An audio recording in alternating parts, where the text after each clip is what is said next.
നമ്മളൊന്നും നേരെ കൈസാണ് ചെക്കൻ പോയി. ഇന്നാണ് നമുക്ക് പ്രത്യേക ദിവസമാണ്. വേറെ ഒന്നും നമ്മുടെ കോളേജിൽ വോട്ടെടുപ്പാണെന്ന്. വോട്ട് കൊടുക്കണമെങ്കിൽ ഐഡി കാർഡ് വേണം. നമുക്കത് അങ്ങനത്തെ സാമാനൊന്നും. അതുകൊണ്ട് അപേക്ഷ ചെയ്ത നേരത്തെ ബീഹാരല്ലേ, നിനക്ക് പൗരത്വം ഇവിടെ. ഇന്ത്യയിലൊക്കെ ഫേക്ക് ഐഡി ഇല്ലേ, ഫേക്ക് ഐഡി ഒപ്പിടിക്കാൻ പ്രിൻസിപ്പാളത്ത് പോയി. അപ്പൊ അവിടെ പോയിട്ട് ട്യൂട്ടറിനെ കാണാം. ഇപ്പൊ എന്തായാലും ചായ കുടിച്ചിട്ട് പോയി കഴിച്ചപ്പോ നേരെ ക്യാൻറ്റീൻ പോയി ചായ കുടിച്ചോണ്ടിരിക്കുമ്പോൾ നമ്മൾ ഈ സംഭവം കാണാം. ആരെയും കാണിക്കാതെ ചെക്കൻ ഒറ്റയ്ക്ക് കടലേറ്റ് തിന്നു. അങ്ങനെ ഓനെ ഭീഷണിപ്പെടുത്തി നമ്മൾ കുറച്ച് കൊടുത്ത് വാങ്ങി. അപേക്ഷ ടീച്ചറിന് പോയപ്പോ ടീച്ചറൊന്ന് പേടിച്ചു, ലവ് ലെറ്റർ വിചാരിച്ചു. എന്തായാലും കുറച്ച് തന്നെ വെയിറ്റ് ആക്കി ഞാൻ ഇപ്പൊ വരാൻ ടീച്ചറിന്റെ അടുത്ത് പറഞ്ഞു. ആ ഗ്യാപ്പിൽ നമ്മളൊന്ന് വെള്ളം കുടിക്കാൻ പോയി. വെള്ളം കുടിച്ചോണ്ട് ചുക്കമണി നമുക്ക് പണിയാണ്. എന്തായാലും കുറഞ്ഞന്റെ കയ്യിൽ കൊടുത്താൽ മതി. പേപ്പറെല്ലാം ചുളി ആകെ നശിപ്പിച്ചിന്. നമ്മളാണ് ഫുൾ ഹൈ സെക്യൂരിറ്റി ആയിട്ട് നമ്മൾ വോട്ട് ചെയ്യാൻ പോയി. എന്താ ചെയ്യാ, വലിയ ഇൻഫ്ലുവൻസറിൽ പോയില്ലേ ബീഹാരി. നമുക്ക് സ്പെഷ്യലായിട്ട് ഹെൽപ്പ് ചെയ്യാൻ നമ്മൾ ചോട്ടുണ്ട്. നമ്മൾ സ്വന്തം ക്ലാസ് വോട്ട് ചെയ്യാൻ ഉള്ളിൽ കയറിയപ്പോഴേ ഓർക്ക് എന്താ ബീഹാരി പോയി അരമണിക്കൂറോളം എന്നോട് വെയിറ്റ് ആക്കി. വേറെ ഒന്നുമില്ല, സ്പെല്ലിംഗ് മിസ്റ്റേക്ക് ഉണ്ട് അപേക്ഷയിൽ. അഡ്മിഷൻ ഇല്ല, നോക്കുന്നുണ്ട് അഡ്മിഷൻ ഉണ്ടോ.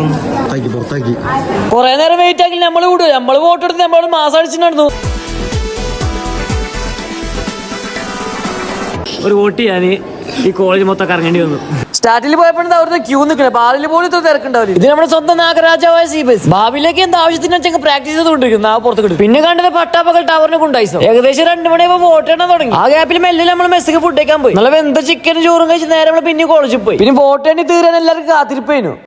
വോട്ട് എണ്ണി തുടങ്ങിയില്ലേ, ചാൻസ് ഉണ്ട്. പോലീസുകാരെല്ലാം വന്നിട്ട് നമ്മൾ സേഫ്റ്റിക്ക് ആയിട്ട് ഹായ് ശുഭപ്രതീക്ഷ. നിങ്ങൾക്ക് എന്താ പറയാനുള്ളത്? സ്ഥാനാർത്ഥി കണ്ടി രണ്ട് കള്ളവോട്ട് ഹിസ്റ്ററി ഇംഗ്ലീഷ് കൊണ്ട് കോമേഴ്സും കിട്ടി. കെമിസ്ട്രി എടുത്തു.